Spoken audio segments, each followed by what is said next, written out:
comment la femme devient-elle une femme perverse et manipulatrice? Bonjour à tous et bienvenue dans les chroniques d'un vieux malot. Des chroniques dédiées à la compréhension de la perversion narcissique, des dynamiques de couple et à la motivation. Aujourd'hui, nous allons plonger dans un aspect essentiel de la perversion narcissique, comprendre d'où vient le narcissisme chez une femme perverse narcissique, pourquoi en vient-elle à développer une personnalité aussi toxique et manipulatrice? Quelles sont les racines psychologiques de son trouble? À la fin de cette vidéo, vous allez comprendre les origines du narcissisme chez la femme, sa psychologie et les mécanismes qui l'ont façonné. Alors, je vous invite à rester jusqu'au bout de cette vidéo afin de mieux savoir comment dealer avec ce type de femme à l'avenir. Alors, comment devient-on une femme perverse narcissique? Pour rappel, le narcissisme n'est pas qu'une simple attitude d'arrogance, de vanité ou d'ego mal placé. Non, pour la femme perverse narcissique, il s'agit d'une façade construite sur des bases émotionnelles et psychologiques fragiles. Ce trouble de la personnalité ne naît pas par hasard. C'est souvent le fruit d'une enfance marquée par des blessures émotionnelles profondes et des interactions familiales toxiques. Mais attention, comprendre les origines de ce trouble ne signifie pas excuser les comportements destructeurs. L'objectif ici est de saisir pourquoi la femme perverse narcissique agit de cette manière et comment ces mécanismes se mettent en place.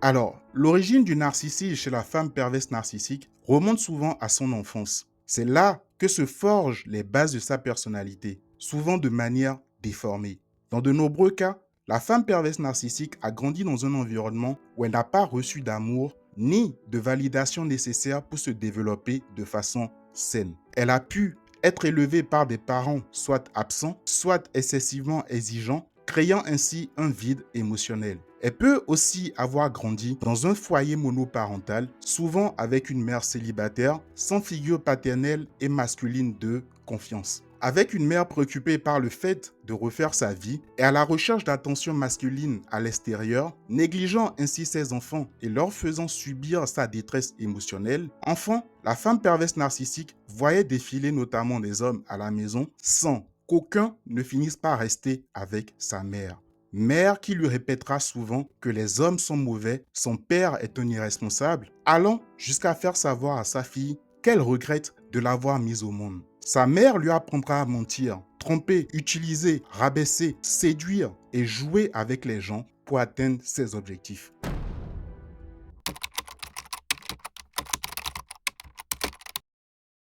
Lorsqu'une fille n'a pas appris à recevoir un amour inconditionnel, ni à être acceptée pour ce qu'elle est, que ce soit de sa mère ou de son père, qui est censé être son premier amoureux, elle développe souvent un besoin insatiable de reconnaissance. Ce type de femmes perverses narcissiques sont souvent celles qu'on appelle les PN cachées. Parfois, il arrive aussi que ces fillettes devenues aujourd'hui des femmes aient vécu au contraire avec des parents excessivement admiratifs, généreux, qui les ont placées sur un piédestal et n'ont pas su leur mettre des limites saines.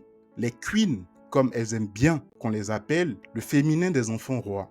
Ce type de femmes perverses narcissiques sont souvent des femmes PN grandioses. Dans les deux cas, elles grandissent avec une idée déformée de leurs propres valeurs et des attentes irréalistes vis-à-vis d'elles-mêmes et des autres. Lorsqu'une femme perverse narcissique a grandi dans un environnement chaotique, elle développe un besoin obsessionnel de tout contrôler autour d'elle. La quête de perfection et de contrôle deviennent un mécanisme de défense. Ce besoin de perfection est également un moyen pour elle de masquer sa propre vulnérabilité. Le narcissisme, quant à lui, devient pour elle une manière de compenser ses insécurités internes, de maintenir une illusion de puissance et de grandeur. Elle va rechercher constamment l'admiration pour apaiser son angoisse intérieure. En contrôlant la perception qu'on a d'elle, elle tente d'éviter d'affronter la peur de l'abandon, de la fragilité et de l'échec. Chaque compliment, chaque regard admiratif devient une bouée de sauvetage pour son ego fragile.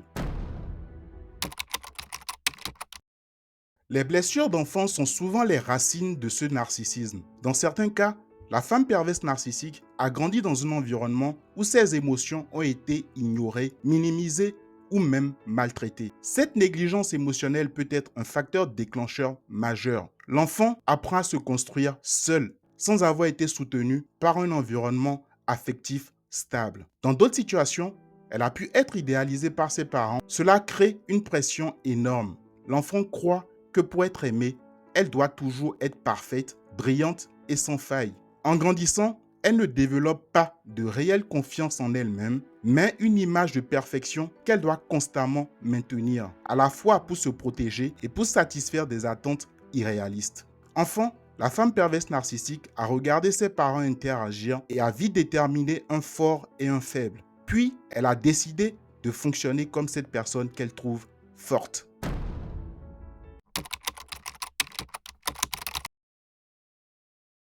Ainsi, en grandissant, cette femme développe donc des stratégies de manipulation pour se protéger et pour obtenir l'admiration qu'elle recherche. La manipulation devient son principal outil de survie émotionnelle. Elle ne sait pas réellement comment créer des liens authentiques avec les autres car elle a appris à manipuler pour obtenir ce dont elle a besoin. Elle utilise son charme, ses émotions ou ses faiblesses apparentes pour attirer les autres et créer des dépendances affectives. Cela peut se manifester par des comportements comme le love bombing au début d'une relation où elle vous submergera d'attention et de compliments avant de vous dévaloriser progressivement. Ce jeu de l'idéalisation suivi de la dévalorisation est une méthode efficace pour maintenir le contrôle et l'emprise.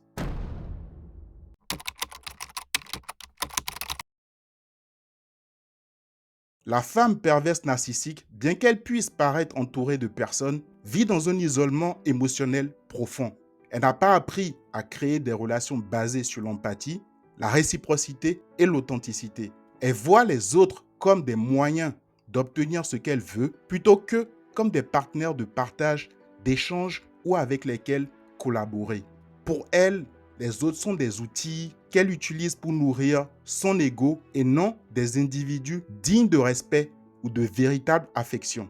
Cela crée une distance dans toutes ses relations. Elle peut entretenir des liens superficiels et intéressants au début, mais ces relations sont toujours marquées par une dynamique de pouvoir et de manipulation, et ce, sans réel attachement émotionnel. Ce qui expliquera souvent le cycle que vous allez retrouver dans vos relations avec une femme perverse narcissique.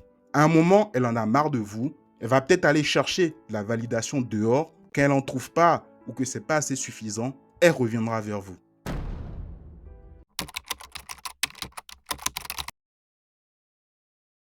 Enfin, le narcissisme chez la femme perverse narcissique est également un mécanisme de défense contre la peur de l'abandon. Toute son existence est centrée autour de la préservation de son image et de son contrôle sur les autres, car elle a une peur profonde d'être rejetée. L'idée de ne plus être admirée ou aimée la terrifie. Les relations qu'elle tisse sont donc fondées sur des mécanismes de domination et de manipulation, pas d'amour véritable. Son narcissisme est son bouclier, son moyen de survie face à des blessures émotionnelles dont elle n'a jamais guéri ou pris le temps de soigner.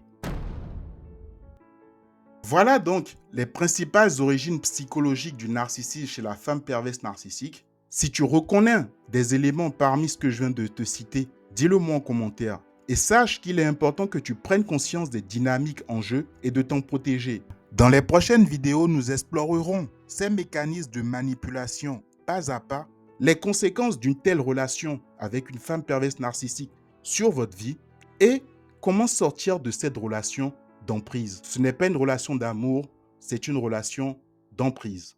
Donc avant de partir, n'oublie pas de mettre un like, de t'abonner et partager cette vidéo avec au moins une personne pour aider l'algorithme à montrer cette vidéo à des personnes qui, comme toi, ont vraiment besoin de comprendre pourquoi leur mère, leur sœur, leur amie ou leur femme est comme ça. Merci à toi d'avoir regardé cette vidéo jusqu'au bout. Et on se dit à bientôt dans les chroniques d'un vieux malo.